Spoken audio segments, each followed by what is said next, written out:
Welcome to Free Thoughts. I'm Trevor Burrus. And I'm Aaron Powell. Joining us today is our colleague Emily Ekins, a research fellow and director of polling at the Cato Institute. And interestingly, or perhaps not, we were Cato interns together in the summer of 2010. Also, her past Free Thoughts episode, Who Elected Donald Trump, is our most popular episode ever by a pretty substantial margin. I don't know if you knew that, Emily, but yeah, it's really popular. That's great. So welcome back to the show. Thank you for having me. It's great to be here. So before we get to results from your polling, which we'll talk about a few things today, I'd like to start with a broader question about your approach to polling. What is your approach and what makes it a little different than what a lot of people and organizations do? Well, there's different ways that people go about polling. Some polls come from news organizations like the Wall Street Journal or ABC News or the Washington Post. And those polls are intended to really speak to the times, what is salient in the news right now and what would make for an interesting headline. Other types of polls are more academic in nature, and they try to kind of dig deep to try to get at what are those underlying assumptions and values and beliefs that people have that motivate them or may motivate them to vote a certain way or to support a various policy.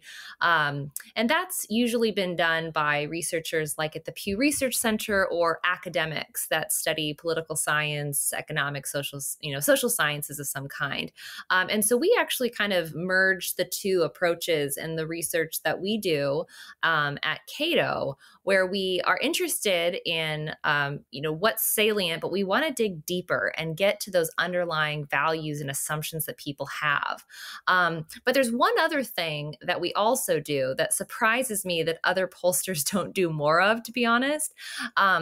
We ask about trade-offs, and that's something that you just don't see a lot of in polling. A lot of times people will ask, do you favor or oppose this policy? And don't give any indication to what the opportunity costs or the actual costs would be. And so that's something that we try to implement in our polling. And I'm happy to talk about some of that today. Yeah, I'm a very big fan of that fact because it's been a frustrating aspect for me of polling that you have, say, in gun control, you have constantly they roll out this thing that say 84% of people support common sense gun restrictions or something like that. And it's useless. I mean, if you ask that question, it's loaded. If you ask the question, do you support common sense gun restrictions? It's so loaded that it's like worthless, but it's also not asking like, well, what would be the costs of those gun restrictions if they put them in play? And then the results look different often. That's true. And also the way you word the question matters. And that's something that is difficult. It's hard to design them properly. And it's something that we're always working on as pollsters to do as accurately and properly as possible. But like an example would be in healthcare, I've noticed that a lot of questions will ask if they favor or oppose repealing protections for people, like who wants to repeal a protection, right? Let's be honest that it's a regulation that it is intended to protect a certain type of issue, but there are trade-offs. So let's be honest about that. And by even using the word protections or talking about collective bargaining rights, things like that also contribute. And so that's something that we are really conscientious of at Cato when we do polling. That we are doing. We are trying to make these questions as balanced and as fair as possible. And we release all of our results. We don't hide anything that might be inconsistent with like our own views, because the goal is to get at what do people really think, to understand where they're coming from. How do you go about designing questions, particularly when you're looking at trying to get a sense of people's underlying values? I'm thinking of like definitional questions seem really hard. So we'll talk later, but one of your findings was about the way that Americans, the favorable or unfavorable views they have towards capitalism and socialism, say, and how those have changed in the last several years. But if you ask someone, what do you have a favorable view of capitalism? Say, my conception of what capitalism means might be very different from what theirs means. And similar with socialism, right? Like one side might interpret socialism as like straight up state ownership of the means of production. Another side might interpret it as, well, we should just have a larger welfare state. And so they could both have the same underlying like economic views, but come to different conclusions because they're using the term differently. How do you tease out or design questions that can tease out those kinds of differences without ending up having to write term paper length questions that like define every term ahead of time exhaustively. Right. So what a common practice in political science and in psychology is to ask people a series of questions that are totally unrelated to a specific policy or political issue. And then examine how people answer those questions and then see how they correlate with questions they did answer about public policy or politics or who they're going to vote for. So this is very common practice that you do. And we've done a lot of that in our own research. So to give you an example of how you can do that, we were really interested in looking at to what extent compassion, to help people contributes to support for socialism versus envy. That's kind of the oldest criticism in the book, right? There's that famous Winston Churchill quote that socialism is the gospel of envy. And so what we did on our survey is that we went into psychology and we looked for a battery of questions that psychologists use to measure compassion. And so it has no mention about politics at all. So for instance, you would ask people a series of questions where you would ask them if they agree or disagree with a number of statements. For instance, I suffer from others' sorrows, or I feel sympathy for those who are worse off than myself. And you would agree or disagree with these statements on, say, a scale of like 1 to 5 or 1 to 7. And then what you do is you average all these responses together and you kind of get a sense of like how compassionate a person feels like they are. So we did that on a recent survey that we did, the Cato 2019 Welfare Work and Wealth Survey. And then we also asked another set of questions to get at the competing hypothesis, right? So one hypothesis is that support for socialism and hostility to capitalism is about compassion and the love that people have for others, right? That's kind of like the social welfare state idea. But then we also measured a different set of questions to get at, to kind of get at the envy side of, the envy hypothesis. So this was, we asked a series of questions that were also developed in psychology by professors that, they're not thinking about politics necessarily. They're thinking about this from kind of a psychological perspective. So to what extent do you agree or disagree with the following statements? For instance, here's one. Very successful people need to be brought down a peg or two, even if they've done nothing wrong. Or do you agree or disagree that people who always do a lot better than others need to learn what it's like to fail? So this is just like, as you can see, we're not taught, there's no mention of a political candidate. There's no mention of like a specific policy like taxes or spending.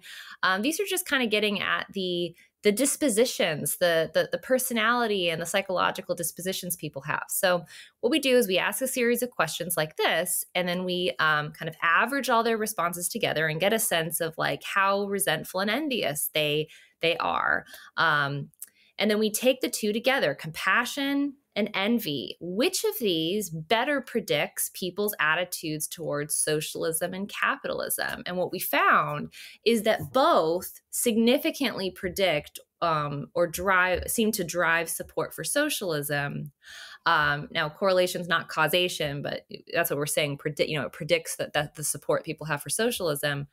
But it's envy that really best predicts hostility people have towards capitalism. And let me tell you about why I think this matters. So you've got different political candidates, and think about the language they use and the issues they choose to emphasize. So some might talk about how they care about people with pre-existing conditions, vulnerable or marginalized people, and they want to help them, make sure they have access to healthcare and education. Okay, now there's others that talk a lot about billionaires and millionaires and how they are to blame for so many of society's problems. The rhetoric between those two are very different, right? And what we found is that psychological dispositions really predict what kind of person cares about those two issues? They're not necessarily the same.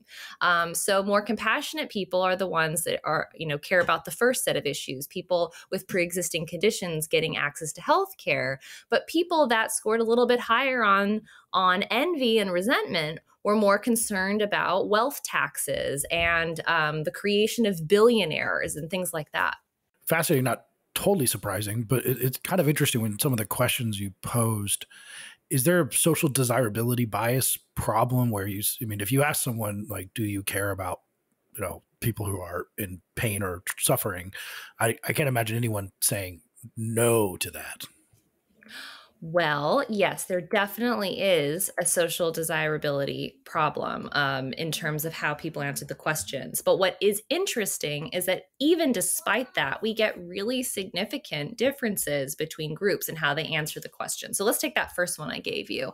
It's very successful people sometimes need to be brought down a peg or two, even if they've done nothing wrong. Like a third of strong liberals agree with that statement compared to about 1 in 10 conservatives. So there's like they're 3 times as likely on this particular question. Yes. So my point is that you still get distributions between liberals and conservatives. Let me give you one on compassion between the two. So in this case, liberals score, much higher on compassion on average than conservatives. I've got to get the data right in front of me. I'll just have to go off the top of my head. But basically, liberals were like 3 to 4 times as likely to give more compassionate answers than conservatives. And so it's not that both sides are compassionate. It's just the extent to which people might answer a 7, very strongly agree, versus answering a 6, which is, agree. Mm-hmm. Now, we've seen one of the results you have is that we've seen that there's a shift going on post-Trump about away from capitalism towards socialism. Is that accurate? That's true. Among people on the political left. So Democrats have been trending since Trump was elected in favor of socialism and against capitalism. So as of 2019, 64% of Democrats had a favorable view of socialism, but only 45% had a positive view of capitalism. So that's 64 for socialism, 45% for capitalism. But just 4 years ago, it was about 50-50 between the two. And so we also asked, because this was kind of a theory that I had, that Trump has played a role in souring his political opponents' attitudes on capitalism. And we did find some evidence of that. 50% of Democrats say that Trump has made them like capitalism less, because I think he represents to them a lot of the negative aspects and excesses that they perceive to be endemic to capitalism. And, here he is embodying all of that and is their political opponent. How much of this is branding? So if Trump calls himself a capitalist and the dislike for Trump runs very high, and people who dislike him a lot, and so don't want to, basically anything that Trump likes they're not going to like, that I could imagine it being the case that their underlying economic views, like what kind of economic system they find favorable or not, doesn't change all that much. But it's just, if Trump is going to be saying I'm a capitalist, then I don't want to say anything that's going to make me look like I'm on his side. And so I'm going to naturally develop like a disfavorable view to that term. Or if I see that the kind of people who are sharing the values that I have in terms of non-economic things are claiming a label of socialist as well, I'm going to develop more warm and fuzzies to the term, again, even if like my underlying economic views haven't changed much. Is there a way to know what's going on there? Like if it is actual shifts in views on economics or shifts on like kind of feelings towards a brand? No, that's a really good question. And sometimes it's hard to tell. I think that you are right that a lot of it is kind of branding and how people have come to associate the words and the labels. Like we all know, probably by now, that the word socialism just doesn't mean the same thing for young people that it did among people during the Cold War, right? So older people remember that socialism is associated with the Soviet Union, And there are all sorts of problems that they don't want replicated here. And so they don't like that word. But younger people associate it with Scandinavia and Sweden, even though they repeatedly try to emphasize they are not socialists at all. They just have larger welfare states. And so really that the conversation should be about the extent to which socialistic central planning, even if it is in the case of, welfare social welfare programs, to what extent that actually serves the public or not. But I think that even if underlying values may haven't, or underlying preferences about the economic system have not changed dramatically, I do think that it offers, it helps generate support among rank and file primary voters to elect representatives to Congress and their state legislatures that actually might have substantively different views about the economic system, if that makes sense. So even if the underlying kind of views about the economic system haven't changed for the average Democratic primary voter or the average Republican primary voter, they can still elect people who actually would move kind of where the average Democrat that sits in Congress, what they actually think about the economic system. Another thing that you focused on in the welfare work poverty survey is young people's attitudes. And in particular, we see, well, one of the striking ones was, I think the actual number was a third of young people believe violence against rich people may be justified, which is, I guess, maybe not terribly surprising given, I don't know, what's happening currently with a lot of unrest. And they, of course, have a more favorable view towards socialism. But you also have an interesting theory about the nature, one other source of this, which is called locus of control theory, for what may be one reason why young people have somewhat divergent attitudes about this. What does the locus of control literature say? Well, sure. So just for a moment, let's just back up if we can, just to talk about the puzzle here. So like the puzzle is, younger Americans hold much more negative attitudes towards the rich than older Americans do. And so to put some numbers on that, to just like put that into perspective. So for instance, a majority of people under 30 agree that we shouldn't let people get too rich in this country because rich people have too much political power and threaten democracy. So that was like a statement that you could agree with or disagree with. A majority of young people agree with that, compared to only a third of people over 65. Similarly, almost half of young people agree that they feel angry when they read or hear about very rich people, compared to only 11% of people over 65. So question after question that we asked about attitudes towards the rich, young people were 20, 25 points, even 30 points more likely than older people to express resentment and anger. So not just like frustration, but anger with rich people. Now, some of this there's a lot of contributors to this, right? People don't like that people that have more money seem to exert more influence in society. That seems unfair to many people, and they want that to stop. Now, we would have a conversation about, well, if you limit the power and scope of the central, of government, there's less for them to hijack in the first place, right? That's a whole another conversation we can have. But what I want to get at is why, the words anger and resentment came out a lot in this survey, and what's going on there. And so there's this really interesting literature on envy and resentment, and psychologists that have tried to get to the bottom of, what drives some people to feel more envy than other people. Okay. So let's talk about envy for a moment. What is envy? It's interesting. In the English language, we really don't have all the words that we need to explain envy.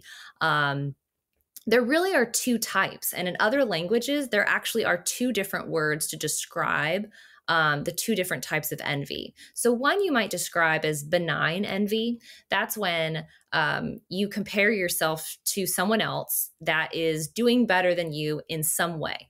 And you say to yourself, oh, wow, they're doing better than me.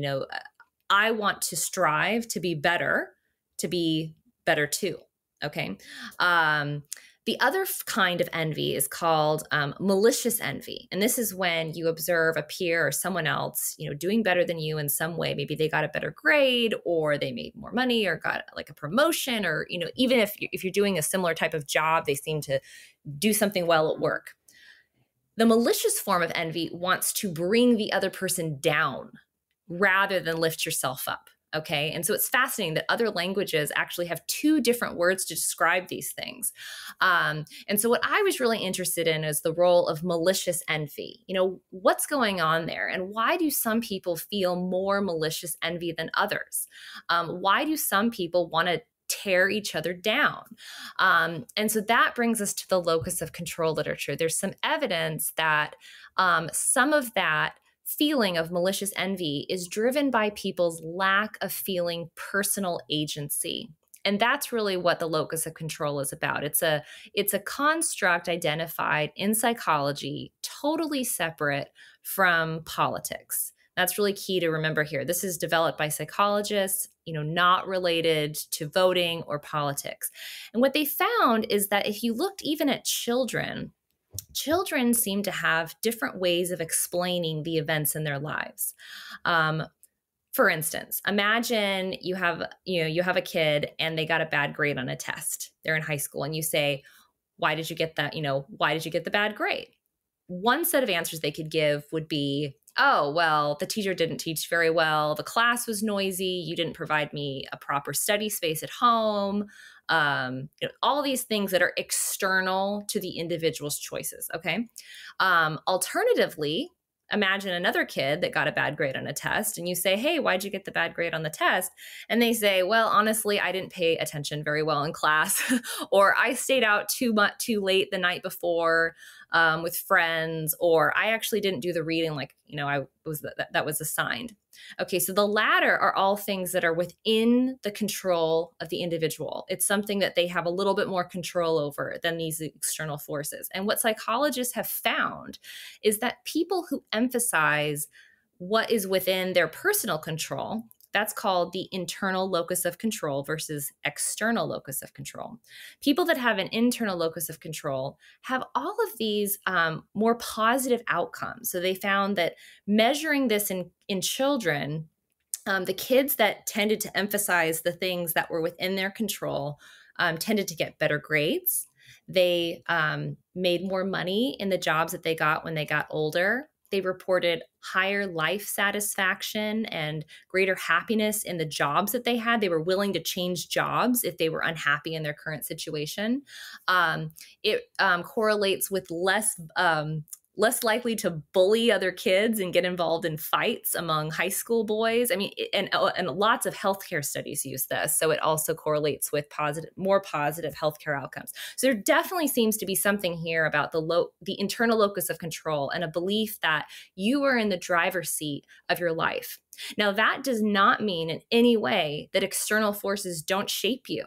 The question is to what extent do you emphasize one or the other? And so what it seems like is that those who are emphasizing, people who feel a lot of malicious envy they tend to have more an external locus of control. They feel like these external forces are shaping their lives. And what we found is that younger people are far more likely to feel an external locus of control than older people. And this is something documented by a social scientist named Jean Twenge, where she's been going over generations of young cohorts since the 70s. So this is not the same people over time. This is who are the young people at any given snapshot in time since the 70s. And she's been finding that more and more young people have an external locus of control than previous generations. And so that seems to be contributing a lot to what we're seeing today, these negative attitudes towards wealth. And I think explains a lot of other political phenomenon that we're witnessing as well.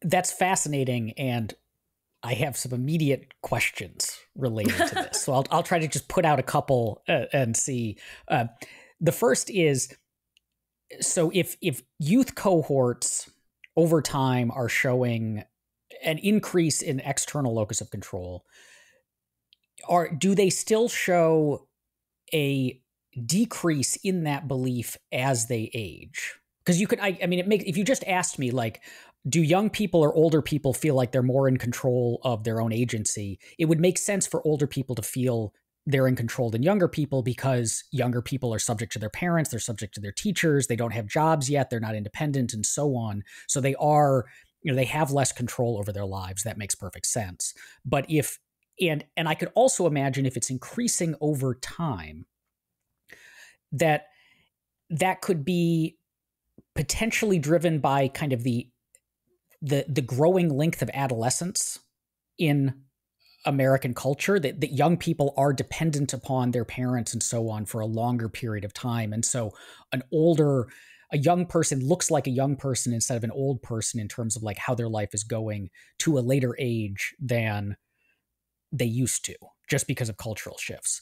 And then the other like minor question is, when we're talking about resentment or this malicious envy towards wealthy people, do we distinguish kinds of wealthy people? Because it seems like young people, Dwayne Johnson makes a ton of money and Taylor Swift makes a ton of money, but I don't tend to see younger people like maliciously resentful of their money. They're resentful of like certain kinds of businesses or certain kinds of people who they might view as like have, this is ill-gotten gains or corrupt or so on. So do we have more granular data on that? Yeah, these are great questions. My immediate, just let me think about the last question you asked. We actually did a survey where we asked people how much money they thought corporate CEOs should make, and then also NBA basketball players and NFL football players. And we actually found that very strong majorities people thought that NBA and NFL football players made way too much money as well. So it wasn't just CEOs, but you're absolutely right that when it comes to kind of who's the poster child for the greedy vulture capitalist, it's not like Taylor Swift that people put up there, right? They're thinking about kind of a faceless CEO for some faceless corporation that goes kind of unidentified, right? So yeah, there's definitely something to that, where they can see the value that Taylor Swift produces for them, whereas they don't know exactly how the CEO of a major company provides value to them. And they also don't realize how that CEO is hard to replace, that their jobs are actually hard. I think a lot of people recognize that Taylor Swift has a very unique talent to write and sing music, and that most of us realize we could not do that. But maybe it's not clear that people realize that the CEO of Black & Decker actually has a pretty hard job, and not just anyone could do it well. And that's why CEOs get pushed out all the time.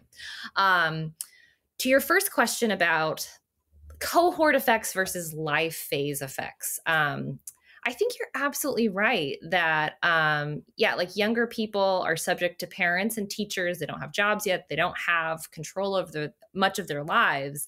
And that if you increase the number of years in which kids are living at home, or increasing that phase of adolescence, that would increase the percentage of people who have that more external locus of control. I think that absolutely could be playing a role. I honestly, there hasn't been a lot of research that has tried to explain the why it's increasing. I think that Jonathan Haidt and Greg Lukianoff, in their book, The Coddling of the American Mind, does kind of touch on this, in that they document a kind of a change or a shift in parenting styles to more hovering, where kids are taught that they need a third party authority to mediate conflict between young people. And so they advocate for more like, freer range parenting, let your kids kind of work out their conflicts amongst themselves without having the teacher come in and solve it for them. So there might be something to that. But I actually think about my own experience. I actually had kind of a flashback to when I was graduating from college. And I'm a little embarrassed to say how I felt. I remember sitting there in the auditorium during graduation, and each of the speakers that were not students was always like, Princeton alumnus is going to speak about that, this person went to Yale, this person went to Harvard, and then they started this company, and they were all these just like famous people that had gone to Ivy League schools, and they were all there to like give us advice for the future. And I remember being a little bit annoyed and resentful at the time. And I'm embarrassed to say this, actually. But I think the reason why is I felt like I had no control over that. I felt like, how could I felt like I was implicitly being asked to be successful like them. And I thought, well, how am I supposed to do that? And so I think, to your point, Aaron, that's what a lot of young people feel. But I think what a lot of people discover is that once they get out there and start making a lot of their own choices, that they find a little bit greater sense of agency. And I think that as people get older, they do feel that internal locus of control does seem to increase. It's interesting because this confirms some classic distinctions between conservatives and liberals, people on the left, that the personal responsibility distinction as being a huge component of this. And in my own thinking for a while, I've kind of thought that this sort of subplot of the last 200 years of political thought has kind of been how much of your conditions, or given people's conditions of poverty or different status, criminal status, how much of it is their fault versus how much of it is due to external factors. Like, is crime caused by bad people choosing to commit crime, or is it caused by economic circumstances? And that has underlined a bunch of our debates over politics for 200 years, I would say, if not longer. You also talk about, interesting, like the meaning in your life. That's one poll part. The conservatives find more meaning in their lives than liberals, which doesn't shock me, I guess, given like kind of grievance-centered, some people who are very grievance-centered. Do you have any interpretation on how that kind of fits into the rubric you've explained? Right. Yes. So we actually asked some of these questions about the locus of control on our survey. And again, keep in mind that these are not questions that ask about politics or who you voted for or what you think about taxes or immigration. These are totally separate. So for instance, this question, it's a statement. You can agree or disagree. So here's the statement. My life is determined by my own actions. 52% of strong conservatives strongly agree with that statement, compared to a third of very liberal people. And almost actually each of the questions that we asked, conservatives are more likely to take the internal locus of control position versus liberals. And that seems to correlate really strongly with finding meaning and purpose in people's lives. And you're right, Trevor, it's such a hard thing, because I think a lot of liberals look at this and they say, well, there are people suffering all over the world for things that they had no control over. You don't always determine your life. There are all sorts of external forces that shape the decisions in which you make your own choices. And so I feel like both sides are right in their own way, right? External forces obviously, absolutely shape all of us, and they can kind of put us on a path in one direction or another. But I think a lot of people also believe that free will and agency also matter. And some might be interested in engaging in the exercise of, well, which one matters more? For public policy, like, do we need to know which one matters more in each given situation? Well, I don't know. But I do think that there is an argument to be made for emphasizing why, kind of regardless of what the facts are, that if we as individuals choose to focus on the, trying to have an internal locus of control and focus on personal agency ourselves, we might be happier as individuals. So that's kind of separate from the public policy conversation about how we want to reform structures so that people can thrive better, right? And so in the survey, we asked people about if they felt like they had purpose and meaning in their life. And then what we did is we looked through, okay, who are the people who agreed with this, strongly agree that their life has purpose and meaning, and what's their profile. And so we found some really interesting correlations. So I'm going to share those with you now. So who finds most meaning and purpose in their life? So people who had a strong belief in personal agency were like 40 points more likely than those who had a low belief. People who kind of believe in external locus of control. So people of an internal locus of control are way more likely to feel like their life has meaning and purpose. People who emphasize personal responsibility. So these are questions about, should you reap what you sow? Those kinds of questions. People who scored high on compassion. I've already read you some of those questions. People who scored low on envy. And I read you some of those questions as well. And so it kind of creates this profile. Okay, so who is the person psychologically in America that has the most meaning and purpose in their life, which is separate than like happiness, right? That can be like you ate some chocolate chip cookies. That was fun. But what provides that deep, lasting meaning in your life? And it seems like people who take on and believe in taking on as much responsibility as they can, people who focus on the things that they can control versus the things that they can't, people who try to be compassionate and avoid feeling resentment and envy towards others is kind of perhaps a recipe for finding that meaning and purpose in your life. How does Trumpism fit into this? And I'm thinking particularly of the kind of Trumpism that seems to be motivated by white grievance politics, which was, what he ran on and what it looks like his campaign this time around is going to largely focus on. Because you talk about like what we find is that young people have this external locus of control and older people have, young people have the external, older people have the internal, that conservatives seem to have potentially more meaning in their lives, or are more disposed to think that we like have personal responsibility for our lives, and have less resentment.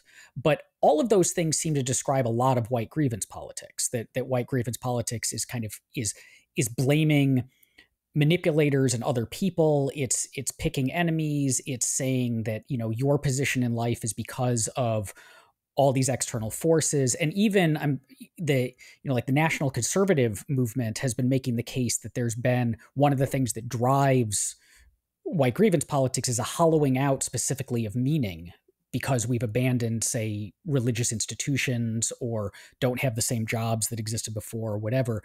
And so it just, as you were describing the characteristics of the youth and the far left, a lot of times it felt like you were describing the white grievance politics motivated Trump voters. Yeah, you're absolutely right. And I think if you listen closely to a lot of the rhetoric that Donald Trump uses, especially at the beginning, especially back in like 2015 when he first launched his campaign and was kind of setting the groundwork for like, what is he all about? And what do people who wanted to vote for him, what drew them to him? He has a rhetoric of externalizing, where the source of the problem lies outside of the individual. Immigrants coming into the country, competition with China, globalization and trade, all of these things are external to the individual.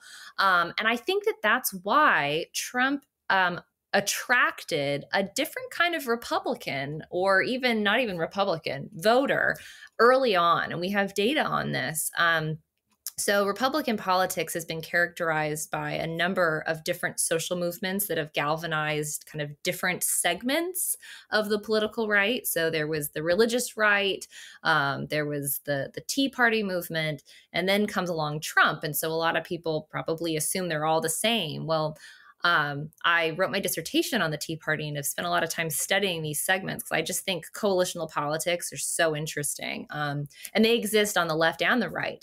And what's interesting about Trump is that he attracted a different kind of conservative person. And a lot of them actually identify as moderates. They were like independent moderates that weren't really paying attention to politics, and he activated them.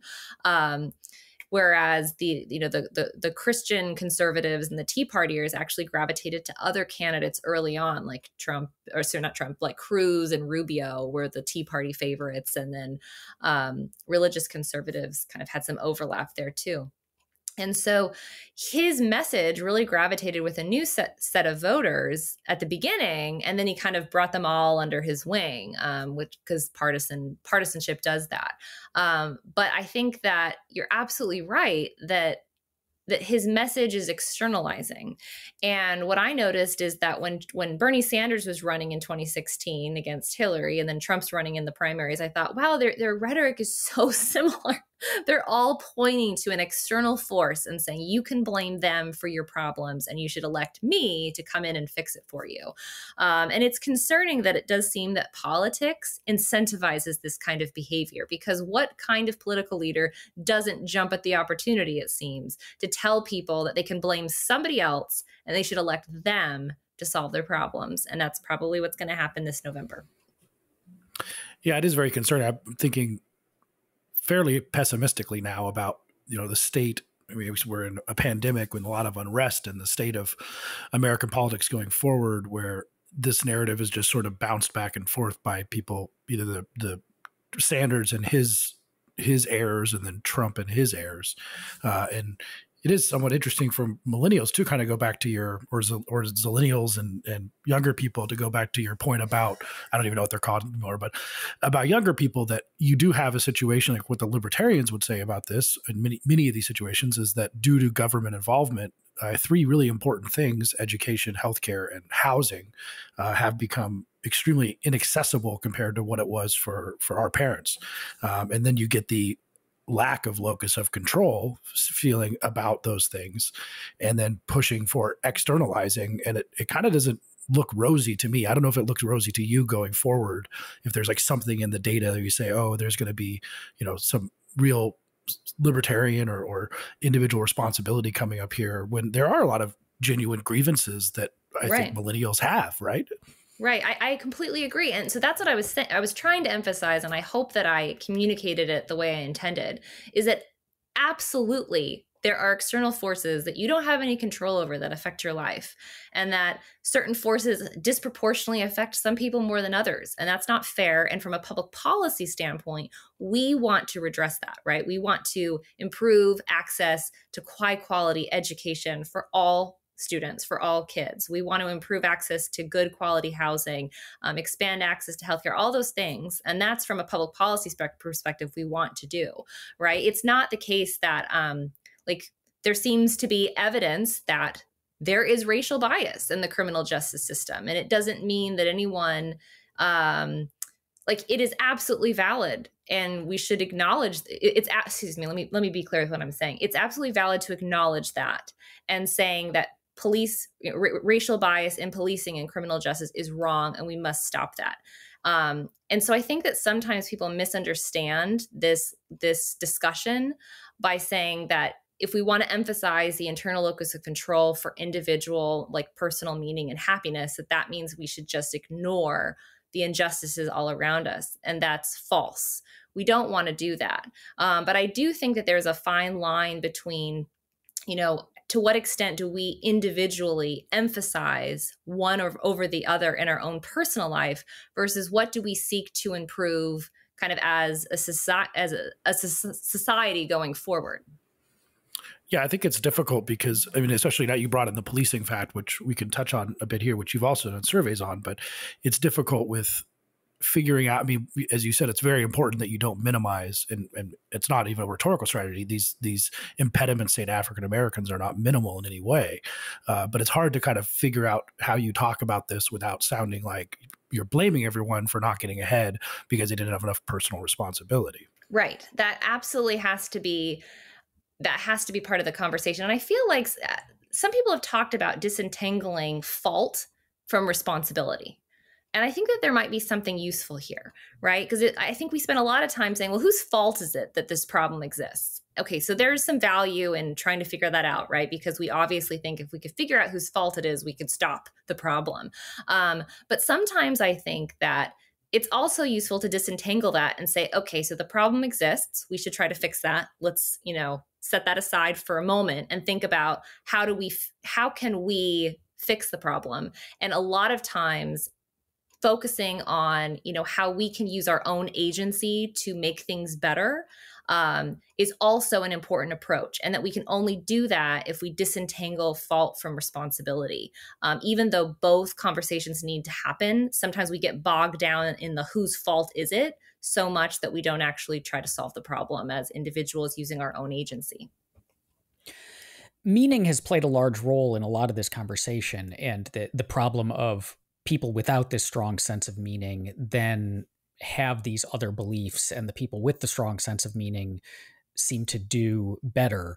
And one of my worries is that we increasingly see people trying to find meaning in politics, and that the more you invest your meaning in politics, the more corrosive politics is going to become, because you're defining yourself through political views and defining others through theirs. How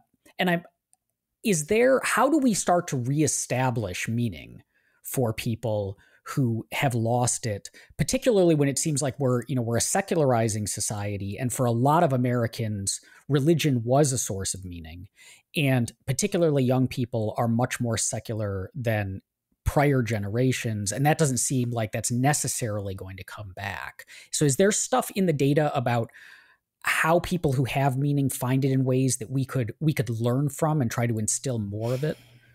Right. Aaron, that question was great. I was thinking, tell us how to save America, Emily. Please do. It's so hard. It's something I think we all think about. We think about how can we improve happiness and meaning in our own lives and those around us. And it's hard because it does seem like some of the ways that people did that in the past are trending and they're declining. So for instance, religion has played a major role in the past, but to your point of like secularization, so what about people that aren't religious? There needs to be a way for people to find meaning and purpose in their life too. And it seems like from the data that we had, it seems like trying to take on as much responsibility as you can may offer kind of the secret ingredient to unlocking that for people. And I think it's really important to distinguish between happiness and meaning, because those are not always the same thing. I mean, especially if a person has clinical depression where they actually have a hormonal imbalance where it's hard for them to feel happiness, that's something that an individual can't really control. But meaning is separate. And meaning, I think, can be found by trying to take on as much responsibility as we can and trying to use our agency as much as we can. And so an example of this, I thought, like with what's happening right now with the protests over racial bias in policing, I noticed a lot of conservatives saying, well, it's not the police's fault. It's not, they're kind of pointing fingers at everybody else in some cases. And then I just kind of noticed a lot of people's finger pointing at other people and not focusing on themselves. Now, some did, obviously. But I kind of thought like the secret ingredient should be whenever you're seeking to solve a problem, let's start with the assumption of, here's what I can do to make the problem better, rather than if you're ever starting the sentence with, well, I would try to help, but nothing that I do matters until someone else changes. It's just not going to be effective. So however we can within our own domain, use our own personal agency to try to make things better, I think is the best first step. And anyone that is suggesting otherwise, I would be cautious about their approach.